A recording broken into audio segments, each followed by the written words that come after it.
كنت فاكر إن عندي وقت لحد ما فجأة صحيت ولقيت نفسي خسران كل حاجة. اللحظة اللي فهمت فيها إن الفرصة خلصت والندم ما بقاش ينفع. الفيديو ده مش قصة، ده إنذار، وواعدك في آخره هتكون شخص تاني. الوهم الكبير زمان كنت دايما أقول ماشي عندي وقت، بكره أبدأ بعد الامتحان، بعد العيد، لما أفضى. وكل يوم يعدي وأنا مطمن، حاسس إني في أمان وإن الفرصة مستنياني. بس في يوم الدنيا اتشقلبت.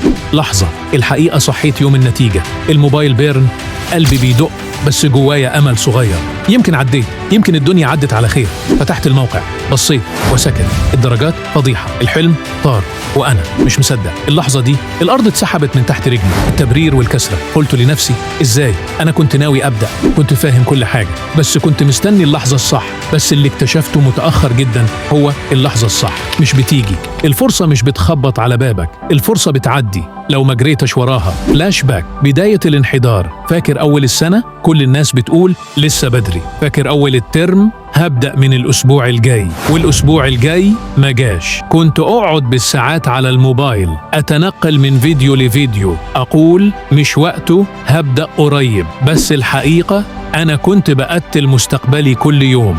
لحظة الندم الحقيقي صحيت لما شفت صاحبي اللي كنت دايما شايفه أقل مني جاب مجموع أعلى. ما كانش أذكى بس كان أسبق، كان بيذاكر وقت ما أنا كنت بلعب. وقتها حسيت بكسرة، مش علشان هو نجح بس علشان أنا خذلت نفسي. المواجهة سألت نفسي هو فعلا ما كانش في وقت ولا أنا اللي كنت بهرب من الالتزام؟ والجواب كان صعب. الوقت كان موجود بس أنا كنت بأجله كل يوم لحد ما ضاع من إيدي. رسالة الفيديو: لو أنت وصلت لحد هنا فأنت مش فاشل، أنت صاحي وقلبك لسه بيدق. والفيديو ده مش جاي يلومك، جاي يفوقك. أنا هنا علشان أقولك إنك تقدر تبدأ دلوقتي حتى لو ضيعت كتير. الوقت مش بيستناك، الوقت مش بيفوتك، أنت اللي بتفوت الوقت. كل ثانية بتأجل فيها هي خطوة بتبعدك عن حلمك، وكل لحظة بتقول فيها هبدأ بكرة هي لحظة بتسحبك ورا أكتر. تخيل المشهد ده، 2 قاعدين في نفس اللجنة، نفس الامتحان، نفس الظروف، بس واحد مجهز وذاكر وراجع والتاني قاعد بيحاول يفتكر أي حاجة. الفرق مش في الذكاء، الفرق في القرار اللي كل واحد خده من أول السنة.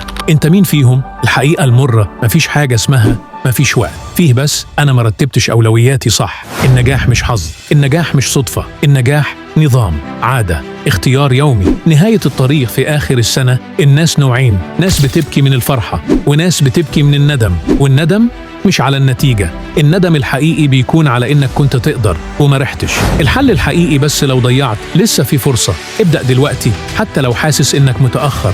قلل المشتتات، رتب وقتك، صاحب الناس الصح، واجبر نفسك تبدأ حتى لو مش حاسس بحافز، لأن الحافز بيجي بعد البداية مش قبلها. اللحظة اللي بتوجع بجد أكتر لحظة توجعك، مش لما تسقط ولا لما تشوف نتيجتك وتلاقيها ضعيفة. اللحظة الحقيقية لما تشوف حد كان زيك بس سبقك بمراحل. ساعتها بتسأل نفسك هو عمل إيه وأنا لأ؟ والإجابة دايما واحدة، هو بدأ وإنت ما بدأت. القرار دلوقتي كلنا عندنا 24 ساعة بس مش كلنا بنستغلهم صح، والفرصة مش مستنياك للأبد. اللحظة دي ممكن تكون بداية جديدة لو خدت القرار. لو وصلت لحد هنا فأنت عندك وعي وعندك نية، بس متخليش الفيديو يعدي كده وخلاص. اكتب في الكومنت أنا بدأت النهاردة قبل فوات الأوان. سيب لايك علشان غيرك يوصل له الفيديو، واشترك في القناة لأن الجاي أقوى بكتير. مش فاضل وقت، دي مش جملة مؤثرة، دي الحقيقة. قوم دلوقتي، افتح كشكولك وابدأ، مش علشان تنجح بس علشان ما تندمش بكرة